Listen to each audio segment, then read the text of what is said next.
Okay, so this is the long-awaited crochet shorts tutorial. They're really easy. It's like all the same pattern, but like changing colors. I'm gonna be making the same red shorts as the other video, just like with blue and beige. And I use this yarn for most of my projects.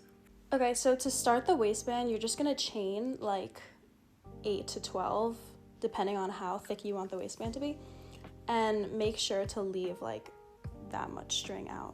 So like this waistband was probably 14 or 15, and then this one was maybe like 8. So you can make them like thinner or bigger or whatever. Okay, so now that I chained 10, I'm just gonna do a single crochet into the back loop.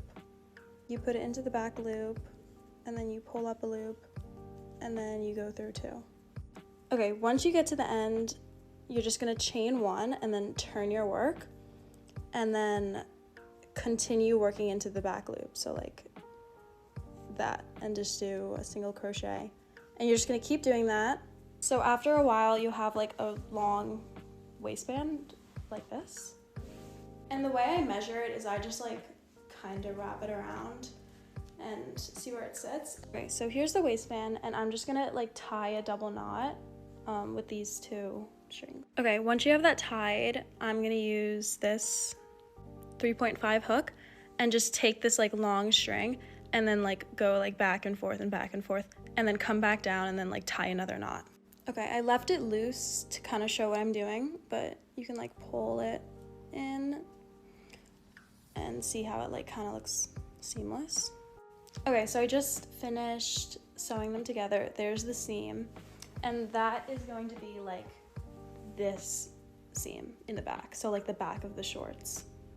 Okay, so now I'm using my beige yarn, and I'm gonna start by just like putting my hook in where the seam is, whatever, and then tying a double knot, so like that.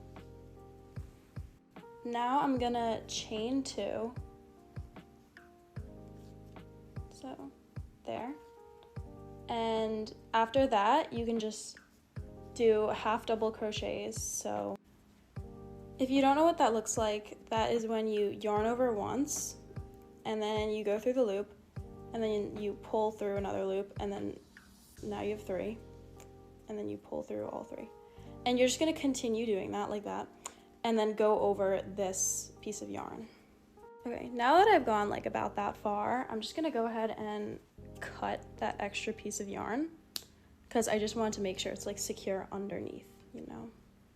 Also, it might be a little confusing to find like what holes you're putting in your yarn, but like if you stretch it out a little, like you put 1 in like one of those holes, and then you put 1, like you kind of have to like dig and like put it right there. So like, see, because I was confused about that at first. Okay, so once you go like all the way around like this, at the end, you're just gonna like go in there, like weave into it, and then chain 2. Then you're just gonna turn your work, so like you might have to turn it inside out, and you're gonna continue doing the double crochet, so yarn over and then go through here, pull up a loop, and then go through all 3, but you're gonna be working into the back loop. Also, I forgot to mention I'm using a 4.5 crochet hook, but you can use like 4 or 5, but like 4.5 is probably best.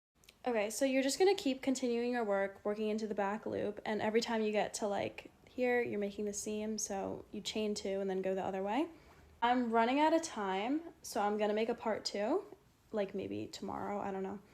And it's gonna start to look like a mini skirt, so like once it starts getting like to here, depends if you want a high-waisted or low-waisted, I guess. I'm gonna work until like here. Then we're gonna make the seam for the legs in part 2.